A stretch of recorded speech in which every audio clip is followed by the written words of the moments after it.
بسم الله والصلاة والسلام على رسول الله. Good morning, good evening, good afternoon, wherever you are. Today is September 8th, 2020, and this is the Management 301 Principles of Management, and we are in Chapter 3, the Organizational Culture and Environment. And today we will be discussing organizational culture and environmental forces that affect the business. And to start with, I would like to share with you some ideas and thought. Assume this is an organization in Saudi Arabia, okay? We have so many organizations in Saudi Arabia. Assume this is one of the car big dealers in Saudi Arabia, Al-Jumeih for Cadillac, Al-Jaffali for Mercedes-Benz, Al-Naghi for BMW, and for Lexus Abultif Jamil. Assume this is one organization that works in Saudi Arabia, okay? And now, one of these organizations is dealing with so many other organizations in Saudi Arabia. He needs to deal with the Ministry of Commerce, with the Chamber of Commerce, with the Ministry of Finance, with the Ministry of Labor. Therefore, whomever he is, Jumeih, Jaffali, Abdul Jamil, he is dealing with so many other organizations within Saudi Arabia, okay? He is dealing with those organizations. Now, in Saudi Arabia, we have other organizations, as we said, that it's not only Abdul Jamil or Al Jumeih. There are other organizations that have similar setup and dealing with all these other organizations okay. Now this, you can, if we just draw a solid line between this organization with all other government, non-government organization, he's dealing with Aramco, he's dealing with other, suppliers, we can appreciate how complex this becomes. Now, assume Al-Jumeih or Abdul Jamil or Naghi, he's also part of a bigger environment. And this is the whole world, okay? And those companies, usually they have business with Japan, they have business with the United States, they have business with Germany, okay? And Germany, and this is USA or China, okay? China, okay? All this is in the bigger environment. Therefore, this is the whole world, and this is Saudi Arabia. If we try to make a solid line between all organizations in Saudi Arabia, along with any other government and non-government agencies, and all organizations in Saudi Arabia and with their representing other companies from other countries. This whiteboard from this line will become like a blackboard. So many interaction, so many lines. It's beyond the, our comprehension. It is very, very complicated. Now, on the other hand, if we go for, again, this person, okay, who is within Saudi Arabia, okay, whomever he is, الجميح or عبده جميل or الجفالي, or for that reason العقيل for Jarir, okay. This person, he is under so many forces, okay, that this is the general environment, okay. These forces, before these forces affecting each other, so that the businessman, when he bring you a blackboard pen like this and he sell it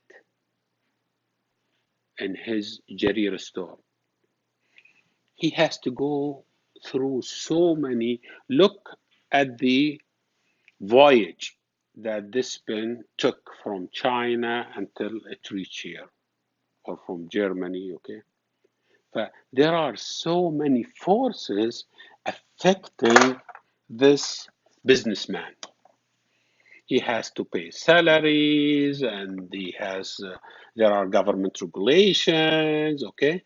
Therefore, I hope we start appreciating how business is being done. Therefore, and the world is so much connected that anything happens, it affects the business. Whether it is COVID-19, whether it is big political instability in Philippines or Indonesia, or storm, or hurricane, it does affect, because world economic is so connected. We have seen it so clearly with COVID-19. Okay? Therefore, this businessman, I would say poor businessman, he always, before he sleeps, he thinks, what are things is going, anything, no matter how small or big, it's fragile. It's affecting the world economy. But this is what we will be discussing today, is the organizational culture and environment. Now, we have two viewpoints. The manager, first viewpoint, omnipotent or symbolic. Omnipotent type or symbolic manager. Omnipotent type or view, managers are directly responsible for an organization's success or failure. Okay? And the quality of organization is determined by the quality of its manager. If you have good manager, you have good work, good quality work. Managers are held accountable for an organization performance, yet it is difficult to contribute good or poor performance directly to their influence on the organization. Therefore, the first point of view, the omnipotent view, is that the manager is responsible for everything. I bring you as a manager and give you high salary, I expect a lot from you. If there's some problem, it's because of you, you should solve it. Okay.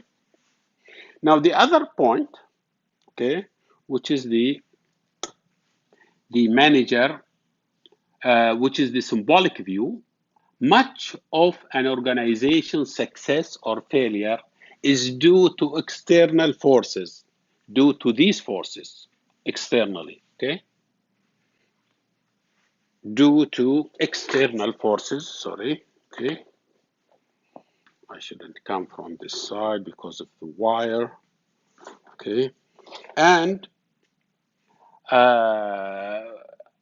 much of the organization success or failure due to external forces outside the organization control, the ability of managers to affect outcome is influenced and concentrate constrained by external factors. It's not me, it's not the manager, it's the COVID-19. It is the thing that took place in China. It's always somebody, this is the second point of view, okay? The economy, customs, governmental policies, competitors, industry conditions, technology, and the action of previous manager. Always he put the blames on others, okay? This is the symbolic. Managers symbolize control and influence through their action. Therefore, the constraint of managerial discretion is organizational culture and organizational environment. We haven't talked about the culture yet, but we talked about the environmental forces over there just briefly, but we'll talk more as we go along. What do we mean by organizational culture? Culture is the shared value, principles, tradition, and ways of doing things that influence the way organizational member acts. Culture is perception, culture is shared, culture is descriptive. Organization culture. We take Aramco as an example. They have very professional culture. You don't come on time, you come before time. Everything during the day given to you has to be done. End of the day, your desk is clean. It's a culture, okay? This is very professional culture. Now, strong culture are cultures in which key values are deeply and widely held.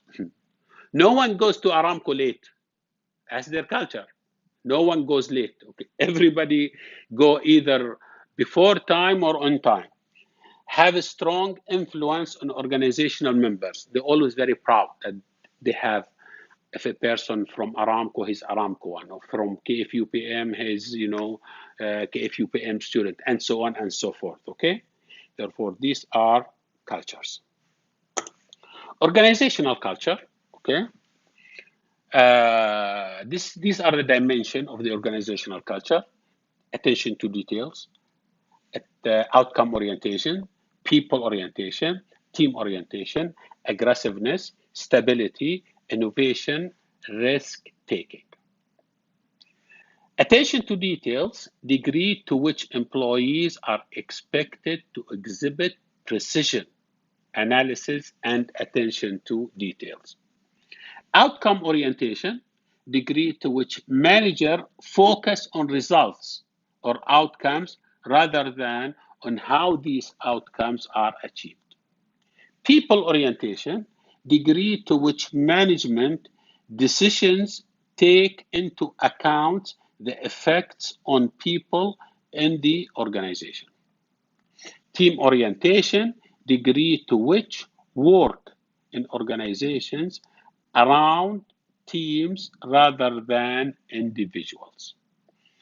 Aggressiveness, okay, degree to which employees are aggressive and competitive rather than competitive rather than cooperative. They are competing rather than cooperating. Stability, degree to which organizational decisions and actions emphasize maintaining the status quo. Innovation and risk-taking, degree to which employees are encouraged to be innovative and taking risk. Very, very, very interesting. Okay. Characteristics of organization cultures, okay? These are the dimension: attention to details, outcomes orientation, people orientation, team orientation, aggressiveness, stability, and innovation.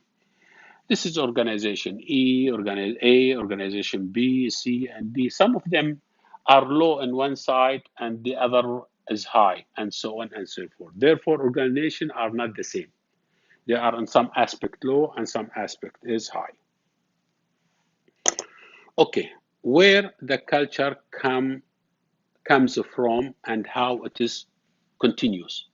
The organization, it comes from the organization founder. He brings a story. For instance, this company did so and so, and from they bring vision and mission of the founder, past practices of the organization, what they did in the past, the way things has been done very professionally and okay, the behavior of top management, socialization of new employees to help them adapt to the culture, sit with them, give them orientation, especially if it is big companies, okay?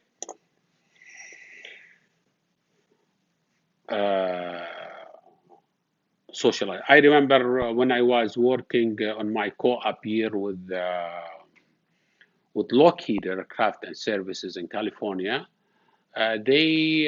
we participated or helped in doing an orientation for the people who come to Saudi Arabia. And after I came to Saudi Arabia, I helped also in doing that by giving them orientation about the Saudi Arabia and about the culture of Saudi Arabia. It was part of their orientation. Now, strong versus weak organizational culture. Strong culture. Values are widely spread, where the weak culture values are limited to few people, usually top management. Strong culture. Culture conveys consistent message about what is important, where here, the weak culture sends contradictory messages about what's important. In the strong culture, most employees can tell stories about companies' history and heroes, while in weak culture, employees have a little knowledge of companies' history or heroes. In the strong culture, employees strongly identify with the culture, where in weak culture, employees have little identification with the culture. Strong culture companies, strong connection between shared values and behaviors, while in the weak culture, little connection between shared value and behavior. Okay.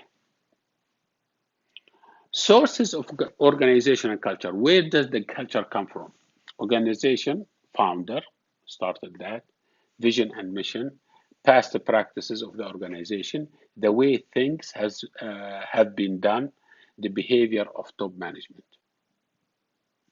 For instance, some organizations in Saudi Arabia, private business, they work from 8 to 12, then from 4 to 6 or 8. That's their culture, started by the organization founder. And some organizations straight 8 hours, from 8 all the way to 4. Depend on where you are, the founder, the way he puts it, and so on and so forth. Some organization from 8 to 12, then from 2 to 6. It's very interesting. Depending also on the culture of the, whether you are in the Western region or you are, in middle part of Saudi Arabia or the eastern part of Saudi Arabia. Very much these culture affected by the big companies that they are there. Very interesting how these cultures being developed, okay? The behavior of top management. Okay, continuation of organization culture, recruitment of like-minded employees who fits. Usually when they do recruitment, they recruit the right fit that fits their culture. So socialization of new employees help them adapt to the culture.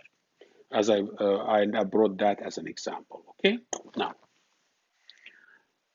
Establishing and maintaining the culture start with the philosophy of organizational founder, selection criteria.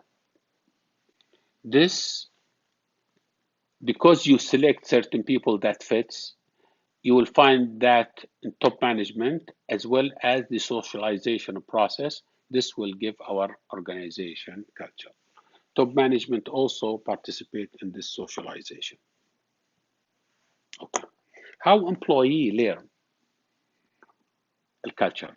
Stories, narratives of significant events or actions of people that convey the spirit of the organization, rituals, repetitive sequences of activities that express and reinforce the values of the organization, material symbols, physical assets distinguishing the organization, language, sometimes there are certain acronyms, okay? Acronyms and jargons of terms, phrases, and word meaning specific to an organization. Therefore, there is a special jargons or acronyms that Aramco and use, or people or students from KFUPM use, or certain company uses. Just it's used within that culture. Very interesting. Okay, so this is also the language used as part of the how people learn about the culture. Okay, culture constraints on managers are rarely explicit. A manager's decisions are influenced by the culture in which he or she operates. If you work in a certain culture, definitely you will be influenced by that. An organization culture, especially a strong one, influences and constrain the way managers plan, organize, lead, and control. Therefore, the culture affect the managerial function, planning, organizing, leading, controlling. These are affected by organization culture. Okay. How so? Okay.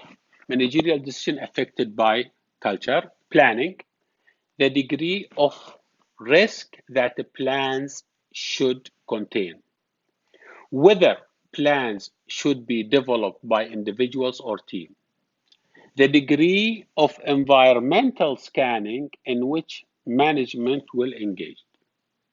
In terms of organizing, how much autonomy should be designed into employees' job, whether tasks should be done by individuals or in team, the degree to which department managers interact with each other. In terms of leading function, okay, the degree to which managers are concerned with increasing employee job satisfaction, what leadership styles are appropriate, what style of leadership should I wear, okay, as a hat, whether all disagreements, even constructive ones, should be eliminated or not. In terms of controlling, these are the four managerial functions: planning, organizing, leading, and controlling. In terms of controlling, whether to impose external controls, external auditors, for instance, to allow employees to control their own action. What criteria should be emphasized in employees' performance evaluation? What repercussions will occur from exceeding one's budget? Creating an ethical culture. The content and the strength of an organization culture influence its ethical climate and ethical behavior of its members. Always reflection of those members. Okay. An organization culture most likely to shape high ethical standard is on that is high in risk tolerance, can take risk, is low to moderate in aggressiveness, and focus on means as well as outcomes. Okay, focus on result and how do you get those results, means as well as ends. Now, be a visible role model. Be a good example as a manager or a leader. Communicate ethical expectation. Always talk about it. Provide ethical training, part of the training. Okay. Visibly reward ethical acts and punish unethical acts. Encourage people, empower them. Okay. Provide protective mechanisms so that employees can discuss ethical dilemmas and report unethical behavior without fear.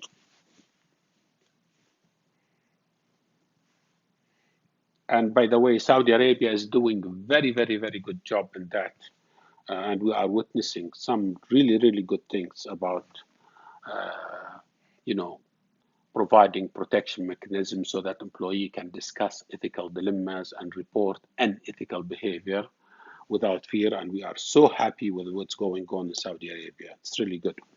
Now, creating an innovative culture, challenge and involvement, give them freedom, trust and openness with their employees, give them idea time, encourage them to think, okay, bring ideas, playfulness and humor. Try to give a sense of humor so that people, participate more, okay. Conflict resolution, try to always resolve any conflict, okay. Debates, okay. Risk taking, these are all ingredients for creating an innovative culture. Okay, creating customer responsive culture, hiring the right type of employees, those with a strong interest in serving the customers, having few rigid rules, procedures, and regulations. Try to make them few, any rigid rules or procedures. Using widespread empowerment, give people power, empowerment of employee.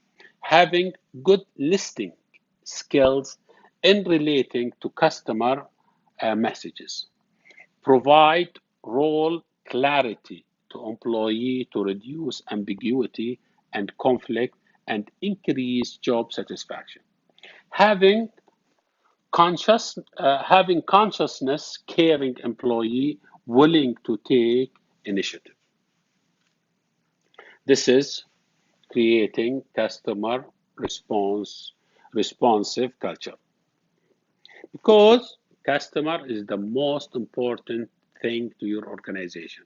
Customer, they buy your product or service, therefore you have to be always be keen about them. Okay, now creating customer responsive culture, characteristic of customer responsive culture, type of employee, type of environment, empowerment, rule clarity, consistency to desire satisfaction and delight customers. Suggestion for managers, what they should do. Type of employees, hire people with responsibilities and attitudes consisting with customer service, friendly, enthusiastic, patient, and good listening skill. Type of job, environment, design jobs so employees have much control as possible to satisfy customer without rigid rules and procedures. Empowerment, give service, contact employees to discretion to make day-to-day decisions on job-related activities. Give them room. Let them do their job, okay? And give them power to do that job, okay? Delegate. Role clarity. Reduce uncertainty about what services contact employees can and cannot do by continual training on product knowledge, listening, and other behavioral skills. Consistent desire to satisfy and delight customer. Clarify organizations' commitment to doing whatever it takes, even if it is outside an employee's normal job requirement. Creating culture that support diversity. Diversity that you have so many nationalities, so many people from different backgrounds work within your organization. This is diversity. Creating workplace culture that support and encourage the inclusion of diverse individuals and views in a major organizational effort. Manager must show that they have diversity through their decisions and action. You have always to think not only in Saudis within your organization, think also about non-Saudis who work with you. From which nationalities, from which countries do you have? This is diverse culture. You always have to think all of them, not only one group. Managers can do is look for ways to reinforce employees' behaviors that exemplify inclusiveness. Okay, spirituality and organizational culture. Workplace spirituality is a feature of a culture where organizational values promotes a sense of purpose through meaningful work taking place in the context of community. Characteristics of a spiritual organization: strong sense of purpose, focus on individual development, trust and openness, employee empowerment, and toleration of employees' expression. Whatever he say, be tolerant about it. Just go ahead and listen to what he says. Okay? Benefit of a spirituality in the organization: improve employees' productivities, reduction of employees' turnover, stronger organizational performance, increase creativity, increase employee satisfaction, and increase team performance, and increase organizational commitment.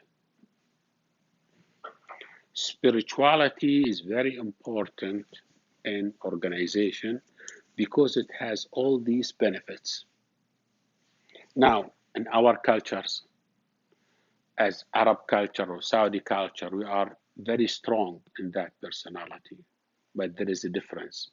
It's important to understand the difference, and this will be well explained in the next class, next slides. Spirituality in the Arab world, in the Arab workplace. The significance of spirituality in the workplace takes a special meaning in the Arab world, where the level of religiosity is higher compared to many Western societies. This is true. We are more religious than other Western cultures. The Islamic work ethics emphasize that value and the quality of work and invites reliance on one's self and displaying positive behavior in the work. In other words, being religious, this should reflect positively on your work. Okay, should be prompt. You should be, deliver the best you have. Now, but spirituality is not restricted to one religion. It's not only in our religion, it's all religions. Many Arab countries are religiously diverse. Example, Lebanon and Egypt. Spirituality does not mean bringing religion to the workplace. This is very important. It doesn't mean spirituality will bring religion into the workplace. It involves helping employees find meaning in the work, find the meaning of the work, and appreciate the work. Okay. Now we talk about the environment. We talk about the business environment and these forces. Okay. Environment, defining the external environment, those factors and forces outside the organization that affect organizational performance. Specific, we have a specific environment and we have general environment. The specific environment forces or external forces that have a direct and immediate impact on the organization, including customers, suppliers, competitors, and pressure group. Therefore, mainly specific environment is the customer, supplier, competitor, and pressure group.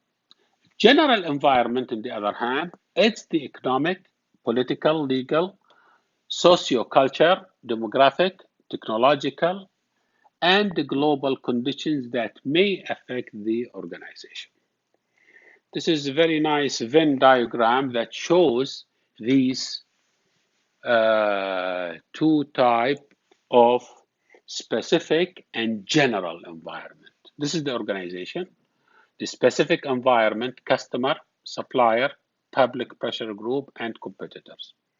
The general environment is economic, global, political, legal, socioculture, technological, and demographics. And we are going to discuss each one individually, and we'll start with the importance of the customer. The reason that your organization exists is because of customers. For customers, number one, they are the one who buy product and service from you. Therefore, you really have to understand and treat them very well. An organization exists to meet the need of customer who use its output. Customer represents potential uncertainty to an organization because their taste can change or they can become dissatisfied with the organization's product or service. Therefore, number one is customers. Okay. Now, supplier. Supplier ensure a steady flow of needed input, limited or delayed in delivery can contain managers' decisions and actions. Supplier also provide financial and labor input. All organizations, profit and non-profit, have competitors. Therefore, managers cannot afford to ignore competitors or competition. Managers must recognize a special interest group that attempt to influence the action of the organization. General environment, interest rate, inflation, changes in disposable income, stock market fluctuation, and the stage of the general business cycle are some economic factors that can affect managers' practice in the organization, economic factor. And this is this exhibition or exhibit shows economic performance indicator in the Arab world. For instance, Kuwait GDP according to the World Bank, and $176 billion, and their GDP per capita 52,000, and they're ranking number 11 in the world. Saudi Arabia, $748 billion, and their per capita is $43,000, and their rank is 20. United States, USA is 16 billion, 16 trillion, okay, and the GDP per capita 53,000, and the ranking is number 10. But this is 2015. Therefore, it is updated now. It must be updated, and maybe the figures are changed. Okay. Now, the laws, local laws, as well as global and other countries' laws and regulation, influence what organization can and cannot do. They reduce managerial discretion by limiting available choices. Okay, impact of stability on organization is very, very important. General environment, again, manager must adapt their practices to the changing expectation of society, socioeconomical, socioculture in which they operate. As these values, customer and taste changes, manager must also change. Okay. Example, as workers increasingly seek a work-life balance, organization should offer solution for that or help them to do that. Okay. General environment, again, demographics, conditions in campus tends in population. Whether your population is male, female, younger age, older age, all these affect your product and service, okay, or you give. Characteristics such as gender, age, level of education, geographical location, income, and family composition. Change in these characteristics may constrain how managers plan, organize, lead, and control. Demographic trends, for instance, these are the population. Again, these are older, 213, for instance, Egypt 38 million, and the growth rate is 2%. Saudi Arabia 28, Egypt 82 million, and population growth 1.6. Saudi Arabia is 20, almost 30 million, and 2% growth rate. And this is also has been updated. General environment, again, the most rapid changes have occurred in technology. Technology is very important, okay? And companies that capitalized on technology, such as General Motors, eBay, Google, and Facebook, and other are prosper.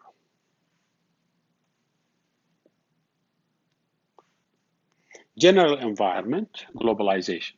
Globalization is the major factors affecting managers and organization.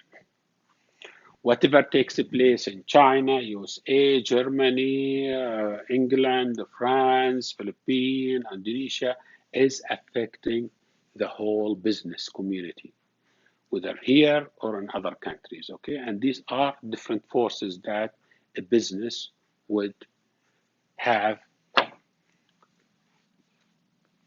Globalization is one of the major factors that affect managers and organization. Managers are challenged by increasing number of global competitors, okay?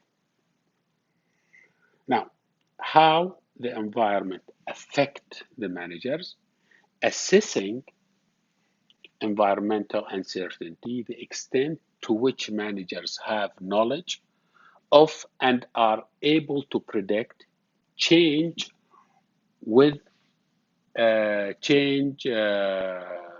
which their organization external environment is affected by, degree of change in the environment components, how dynamic or stable that external environment is, and complexity of the environment, the number of components in an organizational context environment. This is very nice matrix that shows, depending on the degree of change, could be stable or dynamic, and degree of complexity, whether it is simple or complex.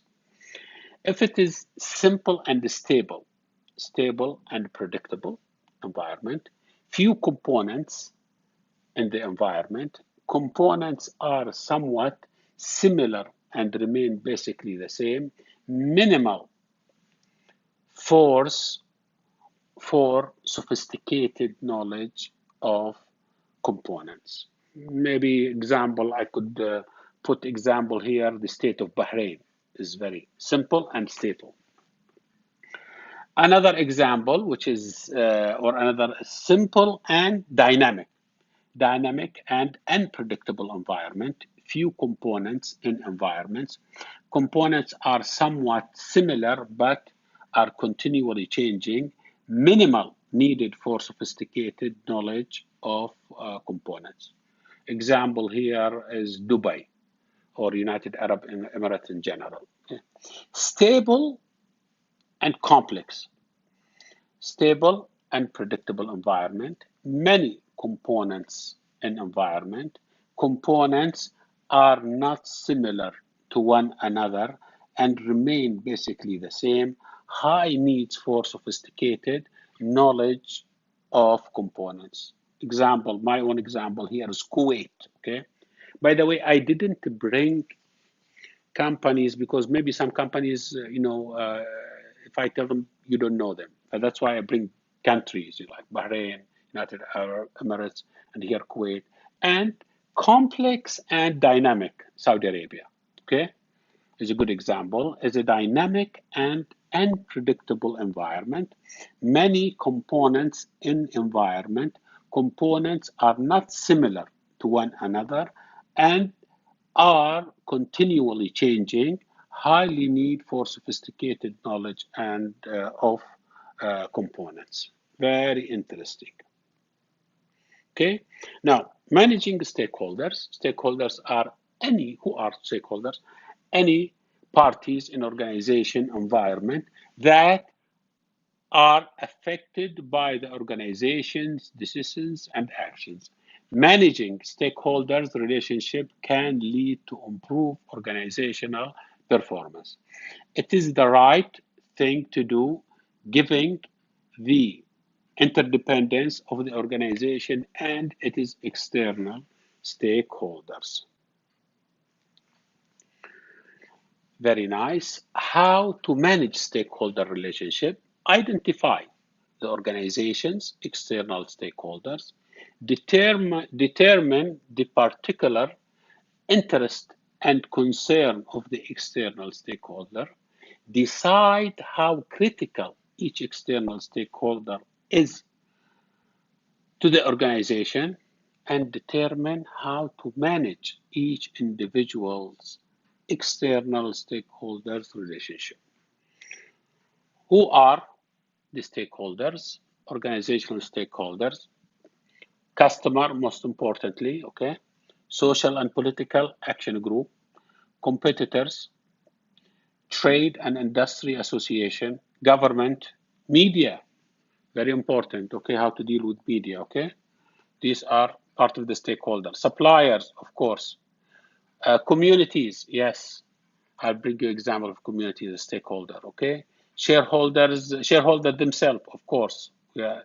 Business is doing just for them, okay? Unions, okay, and employees. Community, I'll bring you just last example. This is the last slide, by the way, last example for the.